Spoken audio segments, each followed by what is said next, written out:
भाग विज्ञान आणि तंत्रज्ञान भाग 2 अनुवंशिकता व परिवर्तन या पाठामध्ये मागच्या वेळेला आपण मेंडलच्या अनुवंशिकतेचे सिद्धांत त्यामध्ये मेंडलने वाटाण्याच्या झाडावरती केलेले जे प्रयोग आहेत त्यापैकी त्याने मेंडल वाटाण्याचं झाड का सिलेक्ट केलं या प्रयोगासाठी, म्हणजे वाटाण्याच्या झाडाची वैशिष्ट्ये काय आहेत ते आपण पाहिले होते. आज आपण मेंडलच्या एकसंकर संततीचा प्रयोग काय आहे हे आपण जाणून घेणार आहोत. मेंडलने वाटाण्याच्या झाडांवरती जे प्रयोग केले त्या वाटाण्याच्या झाडांमध्ये 7 पेक्षा जास्त विरुद्ध लक्षणांच्या जोड्या, विरुद्ध लक्षणांची ठळक वैशिष्ट्ये जी आहेत ते त्यांच्या लक्षात आली. त्यापैकी 7 लक्षणं आपण पाहिलेली आहेत. त्यापैकी पुढचा प्रयोग असा आहे की त्या 7 लक्षणांपैकी कोणतंही एक लक्षण जरी घेतलं आणि त्या एक लक्षणांमध्ये संकर घडवून आणला तर त्यापासून पुढच्या पिढीमध्ये जे काही दृष्टीस येतं, म्हणजे जे काही त्याच्यापासून उत्पादन मिळतं त्याला आपण एकसंकर संतती असे म्हणणार आहे. आणि म्हणून मेंडलचा हा जो प्रयोग आहे की एकसंकर संततीचा, तो आता आपण इथं बघणार आहे. तर ह्या 7 विरुद्ध लक्षणांच्या जोड्या ज्या आहेत त्यामध्ये बीजांचा आकार आहे, बीजांचा रंग आहे, फुलाचा रंग आहे, त्यानंतर शेंगेचा आकार आहे, शेंगेचा रंग आहे, फुलाची जागा आहे, खोडाची उंची आहे. ह्या 7 लक्षणापैकी कुठलं पण एक लक्षण जर आपण घेतलं तर त्या लक्षणामध्ये आपण संकर घडवून आणला तर लगेच आपल्याला हा एकसंकर संततीचा निष्कर्ष मिळत असतो. यासाठी मुलांनो आज आपण इथं कुठल्या पण विरुद्ध लक्षणांची एक जोडी घ्यायची आहे आणि त्या एक जोडीमध्ये संकर घडवून आणायचा आहे. आणि तो कसा घडवलाय हे मी तुम्हाला इथे दाखवणार आहे. म्हणून पहिल्यांदा एकसंकर संतती म्हणजे काय यामध्ये बघा, मेंडलचे जे प्रयोग केले त्यात विरुद्ध लक्षणांची एकच जोडी असलेल्या वाटाण्याच्या झाडांमध्ये संकर घडवून आणला अशा प्रकारच्या संकराला एकसंकर असे म्हणतात. लिहून घ्या. मेंडलने जे प्रयोग केले, मेंडलने जे प्रयोग केले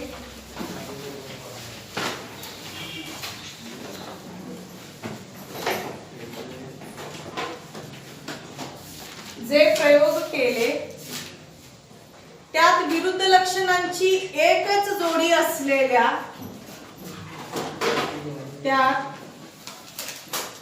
विरुद्ध लक्षणांची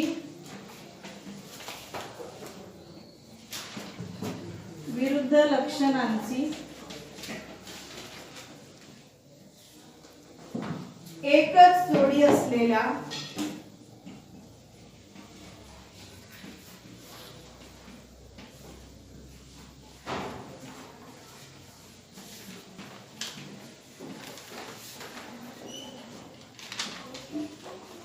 वाटाण्याच्या झाडांमध्ये संकर घडवून आणला.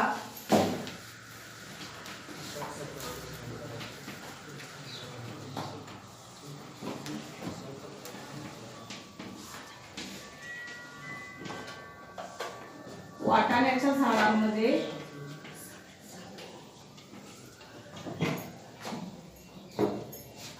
संकर घडवून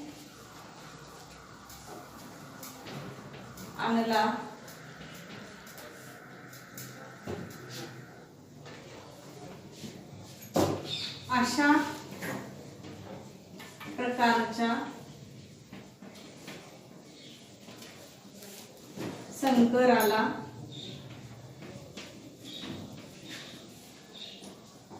अशा प्रकारच्या संकराला एकसंकर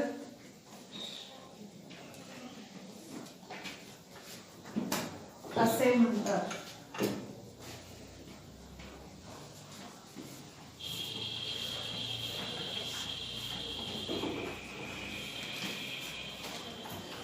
अशा प्रकारच्या संकराला एक संकर असे म्हणतात। यामध्ये 7 विरुद्ध लक्षणांच्या जोड्या आपण बघितलेल्या आहेत, त्यापैकी कुठलं पण एक घ्यायचं, मग तो बीजाचा आकार घ्या, बीजाचा रंग घ्या, शेंगेचा आकार घ्या, शेंगेचा रंग घ्या, खोडाची उंची घ्या, फुलाचा रंग घ्या, कुठलं पण एक तुम्ही लक्षण घेतला तर फक्त एकाच लक्षणामध्ये जेव्हा आपण संकर घडवून आणतो त्याला एक संकर संतती म्हणजे एक संकर असं म्हणायचं। आता यामध्ये आपण हा प्रयोग करून बघणार आहे। हे लिहून झालंय काय? हा, आता सगळ्यांनी मी जसा तक्ता आखणार आहे तसं पटपट आखून घ्यायचं। मेंडलच्या एक संकर संततीचा प्रयोग।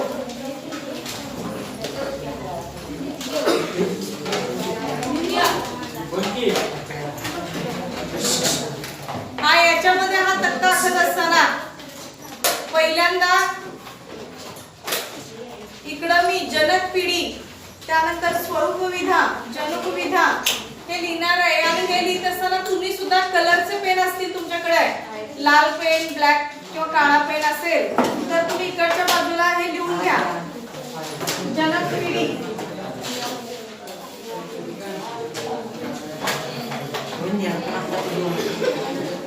जनक पिढी जी आहे तर त्या जनक पिढीला आपण नेहमी P1 म्हणणार आहे, मग इथं लिहायचं P1।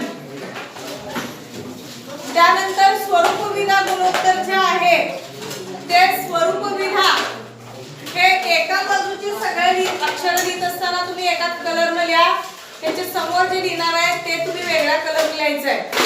आता मी ते जसं लिहायला लागले तसं तुमच्या पण वही तुम्ही लिहायचं आहे।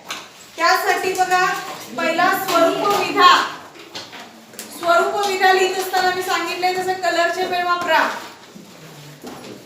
इकडे लिहायचं आहे स्वरूप विधा,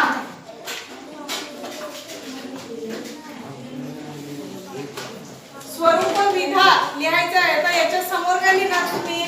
आता या प्रयोगामध्ये आपण कुठलं पण एक विरुद्ध लक्षण निवडायचं आहे, तर ते विरुद्ध लक्षण निवडत असताना इकडे काय वापरणार आहे आपण?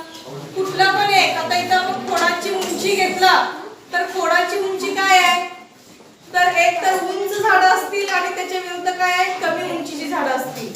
म्हणजे उंची हे लक्षण घेतलं तर इथं काय येणार आहे? उंच झाडं, आणि त्याच्या विरुद्ध लक्षण आहे कमी उंचीची झाडं। म्हणजे उंच झाडं हे प्रभावी लक्षण आहे, कमी उंचीची झाडं हे अप्रभावी लक्षण आहे। आणि म्हणून इथं उंची हे गुणधर्म घेतला आपण, आणि म्हणून त्याच्या समोर लिहायचं इथं उंच झाडे। उंच झाडे त्याच्या विरुद्ध लक्षण आहे बुटकी झाडे।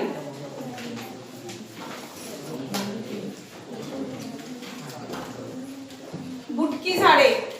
आता हे झालं स्वरूप विधा, म्हणजे बाहेरून ती झाडं कशी आहेत? उंच झाडं ही प्रभावी लक्षण आहे आणि बुटकी झाडे हे अप्रभावी लक्षण आहे। आता याच्यानंतर त्याचा जनुक विधा आपण इथे लिहिणार आहे। जनुक विधा,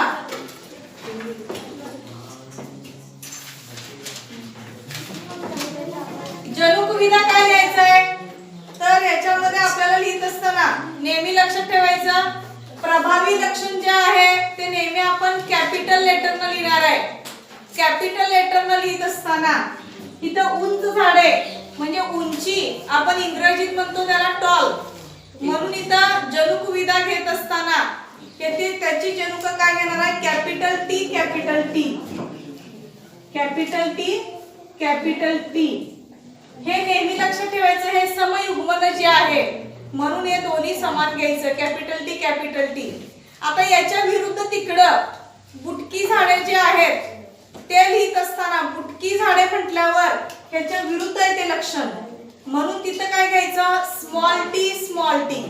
म्हणजे याचा क्रॉस करत असताना इथं स्मॉल टी, स्मॉल टी, ते अप्रभावी लक्षण आहे। म्हणून इकडे प्रभावी लक्षणाचं जे काय आपण जनुक घेतो त्याच्या अप्रभावी म्हणजे त्याचं छोटं लेटर घ्यायचं।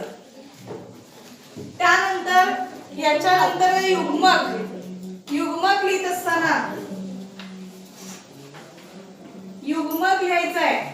तर युग्मक लिहित असताना नेहमी लक्षात ठेवायचं, जरी हे समयुग्मन जे असलं तरी त्यातलं एकच युग्मक काय होतं खाली, म्हणजे संकरामध्ये भाग येतो. पण इथे दोन्ही समान आहेत तर इथे एकच कॅपिटल टी युग्मक म्हणून येतो. आणि याच्यात पण असंच आहे, याच्यातला स्मॉल टी हा काय होतो युग्मक म्हणून येतो. त्यानंतर आहे मुलांनो पहिली संतानीय पिढी. पहिली संतानीय पिढी म्हणजे त्याला F1 जनरेशन म्हणायचं. F1 जनरेशन लिहित असताना पहिली पिढी, पहिली पिढी म्हणजे F1. F1 लिहित असताना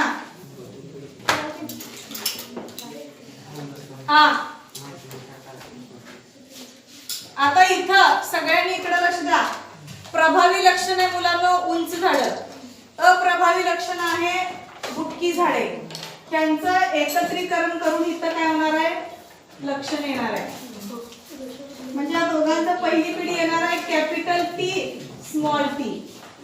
मला सांगा मुलांना पहिल्या पिढीमध्ये झाडं कशी असतील रे? हे प्रभावी लक्षण आहे. हे काय करणार अप्रभावी लक्षणावरती काय नेणार नेहमी त्याला सप्रेस करणार, म्हणजे त्याला त्याच्यावरती दाबून ठेवणार त्याला. म्हणजे इथं पहिल्या संतानीय पिढीमध्ये स्वरूप विधा गुणोत्तर येणार आहे, सगळी उंच झाडं येतील. म्हणजे इथं स्वरूप विधा येणार आहे उंच झाडं. म्हणजे पहिल्या संतानीय पिढीमध्ये बघितलं मुलांनो तर संपूर्ण सगळी झाडं ही उंचच येणार आहेत.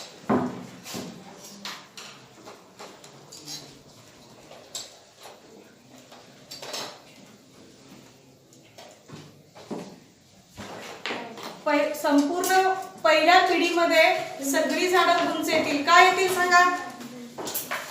कारण इथं कॅपिटल टी हा काय आहे प्रभावी आहे आणि हा स्मॉल टी हा अप्रभावी आहे.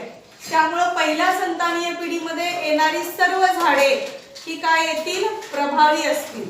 म्हणजे सगळी झाडं जास्तीत जास्त काय असणार आहेत उंचच असणार आहेत. हे झालं पहिल्या पिढीचं. याच्यानंतर आपण दुसरी जनक पिढी काढणार आहे. दुसरी पिढी यानंतर पहिली संतानीय पिढी इथं आपली काय आली आहे उंच झाडे कॅपिटल टी स्मॉल टी होय ना. आता या नंतरचा भाग आहे दुसरी संतानीय पिढी म्हणजे जनक पिढी P2. P2 म्हणजे दुसरी संतानीय पिढी काय येणार आहे त्याच्यासाठी आपल्याला काय करावं लागेल तर नेहमी लक्षात ठेवायचं मुलांनो आपण जेव्हा दुसरी पिढी काढत असतो तेव्हा त्यामध्ये पहिली पिढीचाच क्रॉस म्हणजे पहिल्या पिढीचाच संकर हा पहिल्या पिढीशीच करायचा. म्हणजे तिथे काय करायचं F2 बरोबर F1 गुणिले F1. म्हणजे F1 म्हणजे पहिली संतानीय पिढीमध्ये काय आलंय कॅपिटल टी स्मॉल टी आले. त्याच जनुकांचा काय करायचं त्याच जनुकांशी काय करायचंय संकर घडवून आणायचा आहे. आता याच्यासाठी जनक पिढी P2 जनक पिढी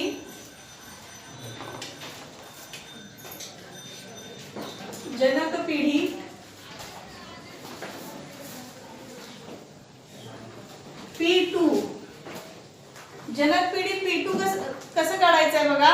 ह्याच्यामध्ये F1 च म्हणजे F1 जी पिढी आलेली आहे सुरुवातीला त्याचंच काय करायचंय स्वयंपरागण करायचंय. म्हणजे याच्या समोर लिहायचं F1 चे स्वयंपरागण.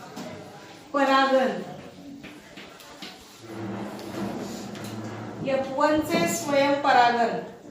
आता याच्यासाठी बघा मग परत स्वरूप विधा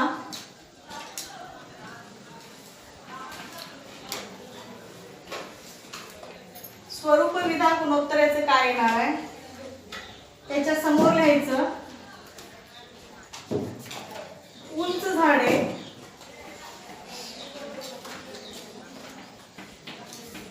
त्याचा क्रॉस म्हणजे संकर हा उंच झाडांशीच करायचा.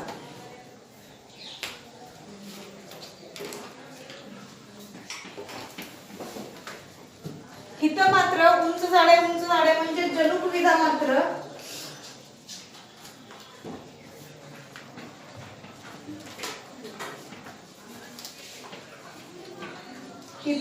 जनुकविदा काय घ्यायचा F1 चा घ्यायचा आहे. मग F1 मध्ये काय आलेलं होतं कॅपिटल टी स्मॉल टी चा cross capital T small T हे चाललेलं ना F1 मध्ये. मग F1 चाच क्रॉस F1 शी केला आपण.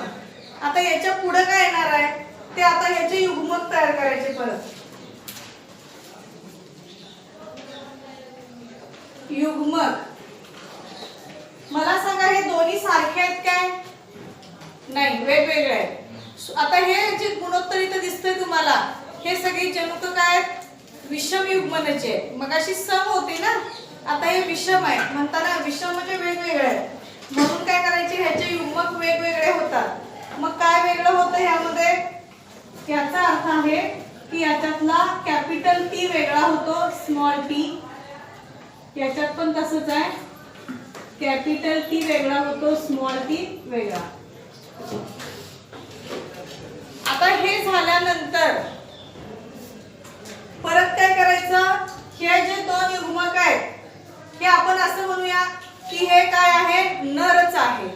आता याचा क्रॉस कुणाशी करायचा इकडे काय करायचंय त्या मादी या झाडाशी म्हणजे याच्यामध्ये इथं युग्मकांमध्ये काय करायचं आहे आपल्याला क्रॉस म्हणजे संकर घडवून आणायचा आहे.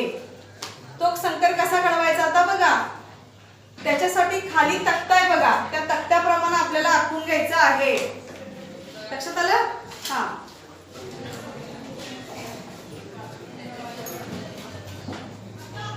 आता आपल्याला याचं काय करायचंय याचा आणि याचा क्रॉस दाखवायचा आहे. कसं दाखवायचं बघा याच्यासाठी हा क्रॉस दाखवणार आहे. मला जरा जागा मोठी पाहिजे म्हणून मी परत हे पुसणार आहे. इथपर्यंत लिहून झालं का तुमचं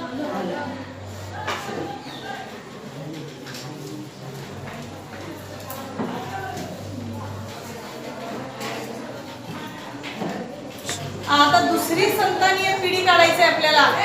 आता मी दाखवते तसा तक्ता तुम्ही पण आखून घ्या आणि त्या तक्त्यामध्ये एका बाजूला आपण काय करायचंय नर झाडांची जनुक लिहायचे एकाकडे मादी झाडांची काय करायचे जनुक लिहायचे. आता याच्यासाठी बघा हा तक्ता जो आहे या तक्त्यामध्ये दुसरी पिढी दाखवायची आपल्याला.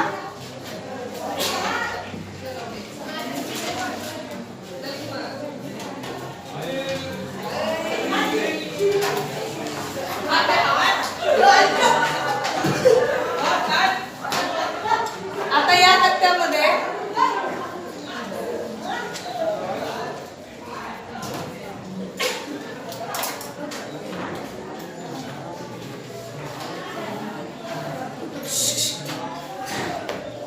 इकडं कॅपिटल टी इथं स्मॉल टी इथं कॅपिटल टी इथं स्मॉल टी. हा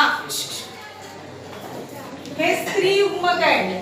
लक्ष द्या हे जे चिन्ह आहे ते स्त्री युग्मकाचं चिन्ह आहे. हे जे चिन्ह आहे ते पुयुग्मकाचं चिन्ह आहे. पुस्तकात तुम्हाला पुयुग्मक लिहून दिलंय इथं स्त्री युग्मक लिहून दिलंय म्हणजे इथं मी चिन्ह काढले त्याची. हा आता सगळ्यांनी इकडे लक्ष द्या हे संकर कसा काढवायचा बघा. लक्ष द्या मुलांना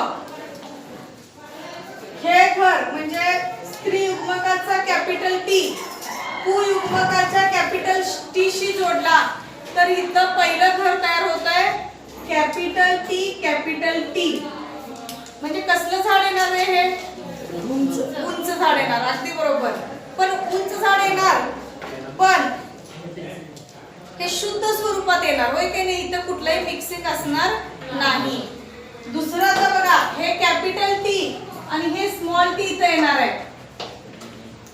आता हे लिहित असताना सुद्धा एक नियम आहे नेहमी प्रभावी लक्षण अगोदर लिहायचं आणि अप्रभावी लक्षण त्याच्या नंतर लिहायचं. म्हणून इथे पहिल्यांदा आपण कॅपिटल टी घेतलाय आणि स्मॉल टी आपण काय केलंय त्याच्या साईडला लिहिलाय. कळालं काही नाही. तिसरं इथं बघा हा कॅपिटल टी पहिल्यांदा घ्यायचा आहे कॅपिटल टी इथं स्मॉल टी. लक्षात आलं काही नाही. हा कॅपिटल टी पहिला मग हे स्मॉल टी आणि चौथ्या घरात काय येणार आहे सांगा बघू. इथं पण स्मॉल टी आहे आणि इथं पण स्मॉल टी आहे. चौथ्या घरात काय येणार मग? स्मॉल टी आणि स्मॉल टी. होय की नाही? कारण हे या घरात काय आहे? इथं स्मॉल टी आहे. स्मॉल टी या घरात येणार आहे. होय की नाही? म्हणजे इथं चौथ्या घरात येणार आहे स्मॉल टी. आता मला सांगा मुलांनो, हे झाड कसलं येणार आहे? उंच. हे झाड उंच. हे झाड उंच. आणि हे झाड हे बुटकं झाड येणार आहे. काय सांगा, इथं कॅपिटल टी आहे काय? नाही. सगळे दोन्ही पण स्मॉल टी आहेत. म्हणजे तिथं त्याचं लक्षण असं आहे की ते बुटकं झाड आहे, कमी उंचीचं आहे. आणि म्हणून 4 झाडं तयार होतील दुसऱ्या संतानीय पिढीमध्ये, एक संकर संततीमध्ये. पण त्या 4 झाडांपैकी 3 झाडं उंच असतील मुलांना, 1 झाड बुटकं असणार आहे. बरोबर?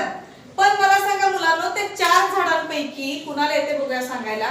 4 झाडांपैकी किती झाडं, आता 3 झाडं उंच आहेत की नाही, त्या 3 उंच झाडांपैकी कुठलं झाड शुद्ध आहे? Capital T. हा, म्हणजे पहिलं झाड कॅपिटल टी असलेलं हे झाड कसं असणार आहे? शुद्ध स्वरूपाचं असणार आहे. हे दोन्ही कसलं आहे? अशुद्ध म्हणायचं नाही, याला मिक्स्ड म्हणायचं. कळलं काय? म्हणजे हायब्रिड व्हरायटी. कळलं काय नाही? आणि हे झाड कसं असणार आहे? बुटकं झाड असणार आहे. कळलं काय नाही? हा, म्हणून इथं खाली लिहून देते, घ्या. स्वरूपविधा गुणोत्तर. स्वरूपविधा गुणोत्तर. स्वरूपविधा गुणोत्तर बरोबर. आता इथं काय येणार? 3 झाडं, म्हणजे तिथं काय येणार? स्वरूपविधा गुणोत्तर ही उंच झाडे किती आली? 3. 3 बुटकी झाडे 1, म्हणजे 3 1 हे याचं गुणोत्तर आलं. लक्षात आलं काय? हा, स्वरूपविधा गुणोत्तर. आणि त्याच्या खाली घ्या जनुकविधा गुणोत्तर. जनुकविधा गुणोत्तर म्हणजे जनुकानुसार.